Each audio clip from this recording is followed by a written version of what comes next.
I'm Shwa, and you are listening to Light Up with Shwa, a weekly podcast to open our hearts and minds on a journey with me.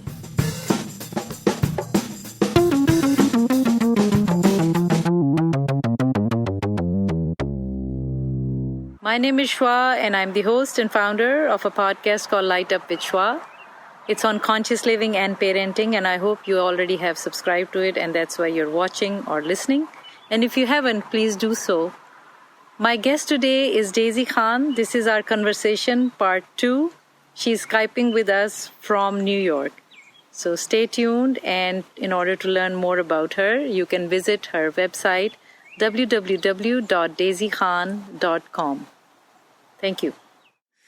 So, continuing with the parenting, one more question regarding that. So, how can people, I want to come to gender a little bit because you have been dealing with that as well, and in your own life.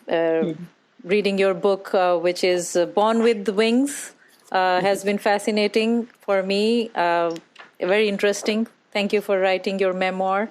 So I did get to learn about you through your book a lot. So how do you, and I know that you have been, I don't know how it is now, but the gender issue that we have in other cultures and even in the United States. What can we do to lessen the gender discrimination? Yeah. Well, so this is work that has been going on for centuries, Yes. and women's history is one, women's challenges are one, and together collectively, women can also solve this issue if we bond together around our common goals. So, I mean, it all started with my birth story. In my book, I talk about my birth and how I was a third daughter. And, there were some people that didn't feel that, there was not like jubilant happiness because I was a third daughter. And at a time when daughters were not considered assets because we didn't, we would just be married off and that was it. And, but then, I had a great father, and this is where parenting comes in. A father who dangled a pair of boxing gloves in front of me when I was barely 3 years old and told me to stand up for myself. And that image, that symbol of those boxing gloves has pretty much defined my life. And it's not literally a real fight, but it's about standing up for yourself. And so in many ways, I talk about in my book how my boxing gloves always seem to come out because there always seem to be another big fight that I have to fight. And these fights are never physical. They are fights of social justice. They are fights of self-defense. They are fights of fighting for your own rights. And women have been doing this for centuries, over time, everywhere, in every religion and in every society. But now we've reached a stage, a whole new level of activism that we are witnessing and seeing, especially being brought out openly through the Me Too movement. And we are watching and seeing how this applies to different communities. So in the secular community, it might be, this egregious treatment of women or for sexual exploitation. But in faith communities, it manifests maybe not exactly that way, but about silencing, sidelining, undermining, subjugating, and pushing away. But at the center of it always is power and control.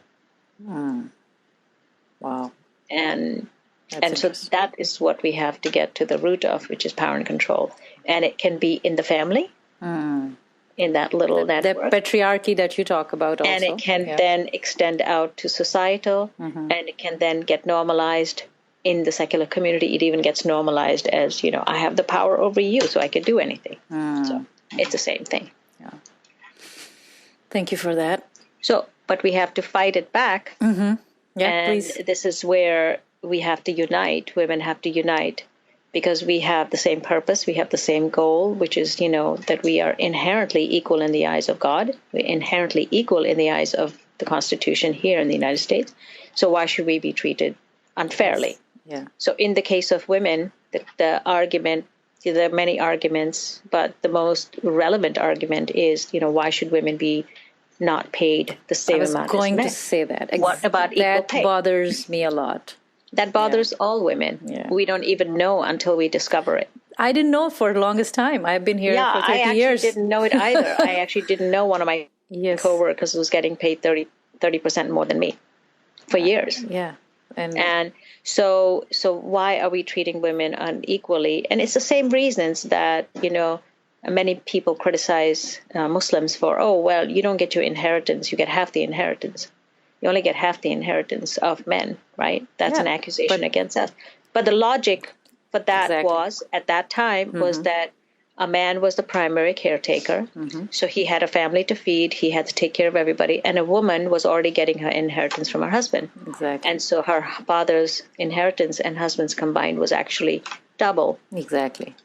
So I say the same thing. So same reason why in America men get more pay than women, because the logic is the same. Men are supposed to be the primary caretakers. But you ignore the fact that many women are single. And they're, with children or without children. And they are now contributing to the finances of the home. So these are very deep-seated issues that linger on for years unless they are challenged. Yeah. It's there's a huge topic that we can talk about for hours, I guess. Exactly. All right. Okay, so let's go to, for those who haven't read your book, Born with Wings, I am reading it. I'm almost at the end. It talks all about your journey from Kashmir to America and it is not just I found it very educational, actually. And it's a lot of, there's a lot of information about Islam also. People can get that from there. And you do quote, how it is culturally perceived and how it is actually in the scripture. And how people can misinterpret it or this and that. So I think I found that very helpful and useful. So it's a kind of, yes, I know you have Wise Up as a manual, but this is like a manual for learning about religion, faith, culture, and also about you, because you have been in this work for almost, how long would you say you have been? I would say more than 20 years now, a couple of decades, Exactly. All right. So thank you for that. And I will leave the link of your books on our website and all. And if you would like people to contact you regarding your books, or if they want to teach or anything, you will let, where can they contact you? Yeah, so I'm available through my website, daisycon.com, or they can just send me an email, daisy@daisycon.com. Okay. All right. It's that easy. You cannot forget that. All right. Daisy so you can send me a direct email, read the book, put a review on Amazon. Yeah. It's a quick read. It is wanted to write this in such a way that people would feel like they're having a cup of tea with me. Yep. It is comfortable read, easy read. A cup of tea. Yeah, thank you. It's an easy read, but it touches upon topics that are on the minds of many people. Yes, yes. So I have been actually drinking tea and reading your book. So okay, that has been wonderful. Okay, let's get to the last leg of questions. Right.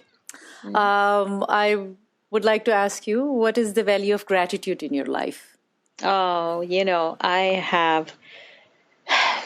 every night that I sleep, I wonder why I'm so blessed and why do I have all these comforts that other people don't have. God bless you. That's nice. Like, what did I do why do I deserve to be sleeping a restful night, have a good meal, and so many people suffering in the world? So I see everything in relation to what other people don't have. So whatever little I have, I am so grateful to have it. Not only the creature comforts, but having a good family, being surrounded by loved ones, having a wonderful community, living in a country where at least I feel safe. It's just the blessing list is just, it's just so long. And then I wonder, why do so many people not have this? Why don't they even have the basic? And it bothers me. It gnaws at me. But my inability to do anything about it has always kept me, it's the one agitation that I have. Like, what can I do about it? And I know I can't. There's only so much I can do. So much you can do. Thank you. So do you think that contributes to an individual's happiness? Yeah.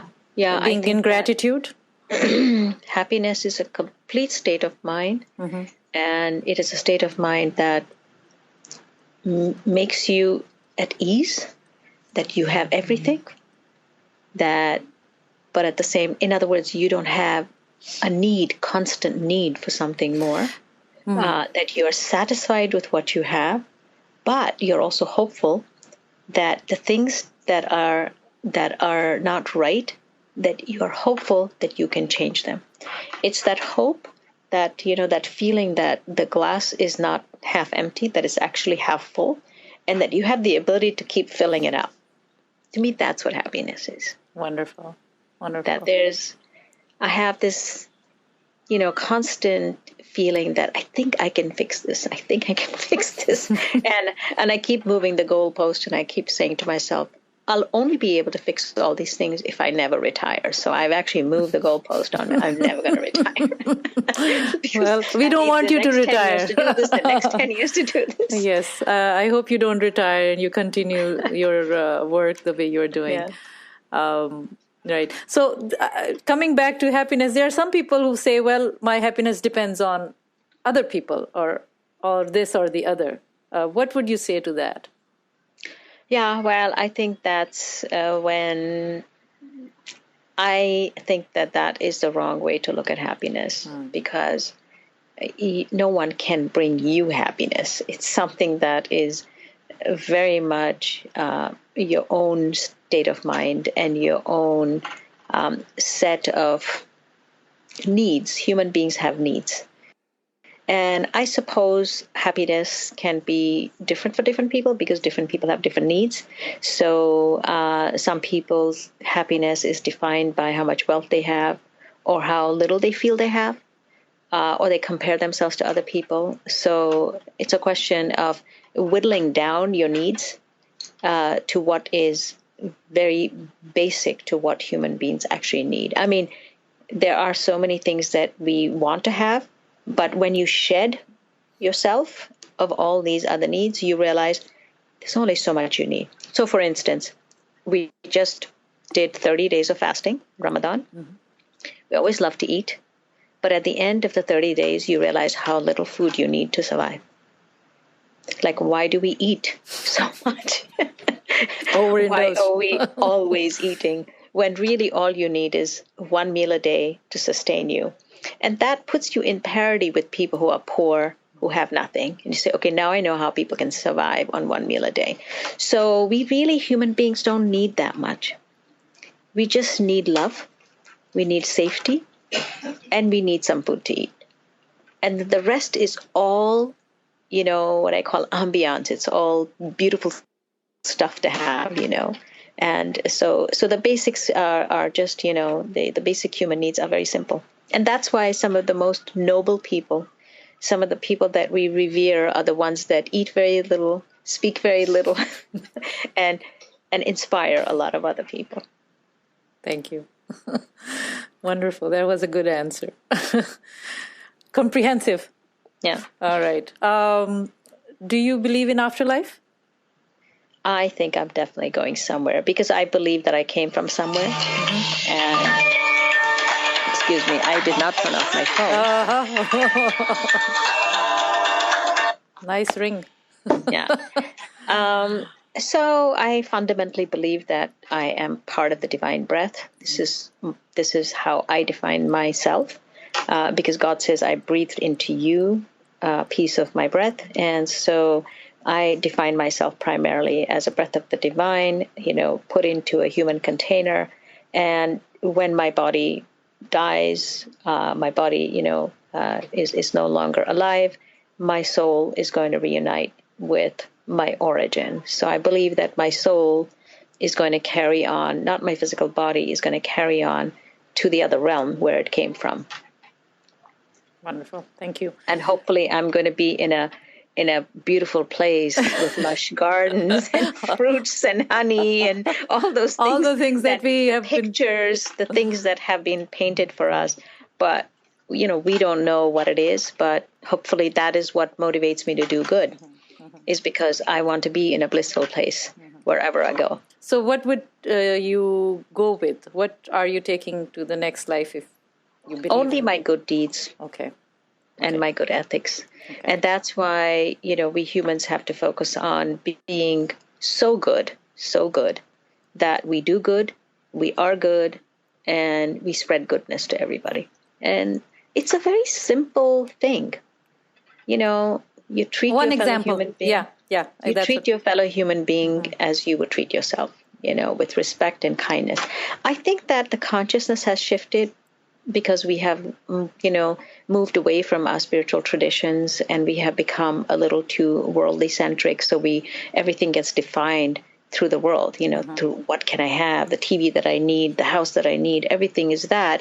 But if you whittle us down to what our basic human needs are, and you whittle us down to basically, why are we here on this earth? Yeah. Why did we come here? That's where I'm going to come to you. What is your purpose? That's my next question. You have been going well into. So this human journey is all about defining why you're here. We don't actually know why we're here. When we first land here, we don't know.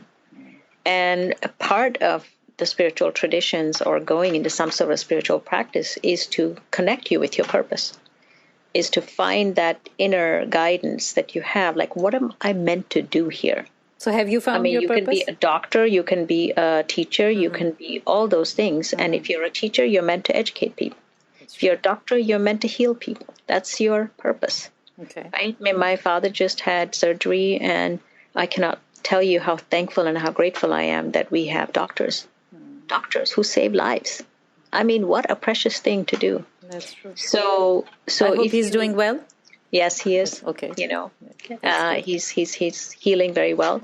And, but, then there are other people whose careers are not so defined. So what else are you meant to do, So for me, I had to go back into my own spiritual tradition, to dig deeper into myself, to find my purpose. Why am I here? And your purpose also gets defined by sitting across with a group of people and talking about what do we need to do. And by just dialoguing with people and having a simple dialogue with people, your purpose will just come out of it. I mean, in my case, I used to sit with young women. They would tell me what their issues were, and I tried to solve their issues. And before I knew it, my organization, the programs I started developing, how I could help them, how I could nurture them, I developed out of the need. So a purpose is not something that you just come up with. It's what you're meant to do, what you're meant to offer. How can you help somebody else? And the best thing that a mother can do for a child is to be a great mother. And how can you be a great mother? Yeah, that's where I am working on my workshops. The greatest gift you can give to humanity is to nurture a good child. That's it. So that's why motherhood has to be really respected and honored, because a good mother can nurture such a great child. They can become a leader for the entire world. That's true. Thank you. And so motherhood is also a good purpose to have. That's true. Those who can be a mother. Yeah. or from the female point of view. Yeah. Or a parent in general. Okay. Even a father. In my case, my father gave me a pair of boxing gloves. Yeah. And he nurtured me. He told me how to stand up, and that has defined my life. That's true. Right? That's true. And so it's not just motherhood. I'm talking about parents from the parent. Okay. Mm-hmm. The household that nurtures you, basically. Exactly. Yeah. Wonderful. All right. And my second last question is, any message of hope you would like to give today? Yeah, I think that we have to always stay optimistic. We know that this time is a very bleak time. It feels bleak, but if we we cannot allow oppression to continue. We have to rebel against things. And I'm not a rebelling type of person. I don't rebel outwardly, but you can rebel in many other ways. You can rebel by just writing a letter. You can rebel by putting your voice out there and post, or you can rebel by helping somebody. If you want to rebel against what's happening to refugees, go help a refugee. Go to an organization and donate a lot of your clothes to the refugees because they need that. And so there are many ways that you can take an action. And the best way is for you to take some action, to show empathy and to show that you're doing your part. And it can be literally a tiny little piece of what you do, but do something. Because do something, people. Because when you do that, you will be rewarded. Yeah. Because somebody's going to turn around and do something. It doesn't matter how little you think it is. It is not necessarily so little. As you said, going to your food pantries in your communities or, helping somebody. That's true. Mm-hmm. That's true. Yeah. Even senior centers, especially. Yeah. And even if you can't do that, you can always go and do a post on a social media about how you feel about things. Yep. Because somebody will be listening to you, and you may inspire somebody. Yes. Or you can teach your children how to be better human beings. Surya Dean talks about in her book how important it is to take your children to certain places. Because just that one action with your child, helping somebody else, your child's life gets shaped. Because they remember that moment and they take that moment with them. That's true. Okay, and my last question is, what lights you up? I think that I must say that this is a very profound question, and I don't really have a profound answer because I'm just so busy, always going.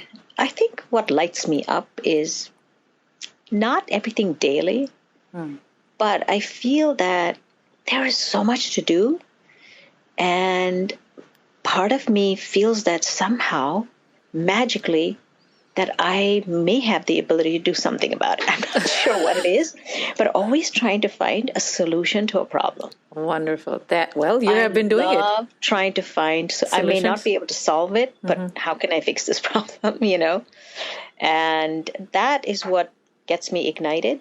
And that lights you up to keeps me very energized. Yeah. My ability to think creatively about solving a problem. Wonderful. Stick around, everybody. There is more coming. Thank you, Daisy. Thank you so much for your time. I really appreciate it. Thank you so much for having me. It was enjoyable to be with your audiences. Thank you. Thanks. Thank you for watching or listening to Daisy Khan today. This was part 2. I hope you have heard or watched part 1 with her as well. To learn more about her, please visit her website www.daisykhan.com and learn all about what initiatives she's doing and all. To learn more about this podcast, please visit lightupvichwa.com. Thank you.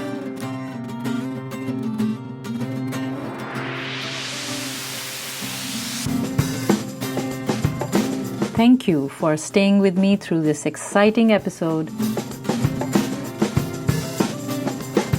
Please don't forget to subscribe and stay tuned for the next episode of Light Up with Shwa.